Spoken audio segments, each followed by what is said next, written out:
সেই ১৯৭০ সাল থেকে সেবা দিয়ে আসছে চট্টগ্রামের সমাজসেবা কার্যালয় ১। প্রায় ৫৫ বছর পুরনো এই ভবনটির এখন ভঙ্গুর ও ভূতুড়ে দশা।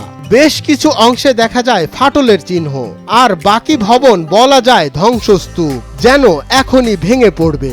সমাজসেবা নিতে আসি যে দেখি এই বিল্ডিংটা অনেক পুরানো হয়ে গেছে, এটা বহু বছর আগের বিল্ডিং, কিন্তু কেউ চোখ দিয়ে দেখানো উপরের দিকে, ভিতরে আসে টাকা নিয়ে চলে যায়, কিন্তু উপরের মানুষ এগুলো শুনতে চায় না, বুঝতে চায় না। প্রতিদিন প্রায় ৩০০ থেকে ৫০০ মানুষ সেবা নিতে আসে এই কার্যালয়ে।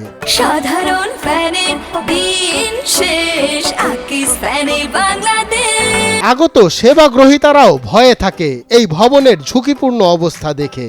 রিস্কি মানে এটা তো যে কোনো মুহূর্তে ভেঙে পড়তে পারে, তাহলে এটা অবশ্যই একটা উদ্যোগের, সরকারিভাবে একটা উদ্যোগের প্রয়োজন। সম্প্রসারিত ভবনে সেবা কার্যক্রম চললেও এখনো এখানে বেশ কয়েকটি কক্ষ ঝুঁকিপূর্ণ।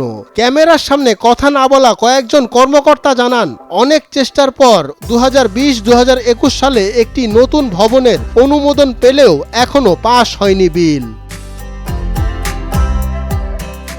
এ বিষয়ে কার্যালয়ের প্রধান কর্মকর্তা জানান, ঝুঁকি বুঝেই ভবন সম্প্রসারণ করে আপাতত কার্যক্রম চালাচ্ছেন তারা। এটা সমাজ কল্যাণ মন্ত্রণালয় এবং সমাজসেবা অধিদপ্তরের আওতাধীন একটি অফিস। এই কার্যালয়ে যেটি পুরাতন ভবন রয়েছে, ভবনটি ঝুঁকিপূর্ণ, এটা সত্য। এটা ঝুঁকিপূর্ণ বিদায় আমরা সেই ঝুঁকিপূর্ণ ভবন থেকে আমাদের অফিসের কার্যক্রম সরিয়ে নতুন ভবনে আমরা নিয়ে আসছি। আমরা নতুন ভবনে কার্যক্রম পরিচালনা করে যাচ্ছি। জরাজীর্ণ এই ভবনটি যেন এখন রীতিমতো আতঙ্কের কারণ হয়ে দাঁড়িয়েছে সেবা গ্রাহক ও দায়িত্বরতদের। মঞ্জুর এ মাওলা, নয়া দিগন্ত।